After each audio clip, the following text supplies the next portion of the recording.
ချက်အသက်မြစ်ကိုပူပူဆက်ဆက်ရှင်ရှင်ဆက်ဆက်လေးရခိုင်တုတ်စားဖြစ်ပါတယ်ဈေးရဲတော့ဝယ်ထားတဲ့ချက်သက်မြစ်ကိုစားနဲ့တခြားစေ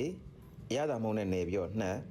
ပြီးရင်တော့ကျွန်တော်တို့စနွေးမုံလေးနဲ့ပြုတ်ပါတယ်ငရုတ်ကောင်းလေးနဲ့ဂျင်းလေးနဲ့ပြုတ်ပါတယ်ပြီးရင်တော့ဒီငရုတ်သီးရဲ့ကြက်သွန်ဖြူရဲ့ကိုပြုတ်ပြီးတော့ကြိတ်ပါတယ်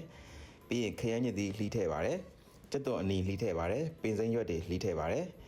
ငပိအကျက်ဖြစ်ပါတယ်กินထားတဲ့ငပိဖြစ်ပါတယ်အဲ့ဒါထည့်ပါတယ်ပြီးရင်မကြီးမဲ့ရည်လေးထည့်ပါတယ်အနံ့မွေးအောင်တမြသီးလေးညှစ်ထည့်ပါတယ်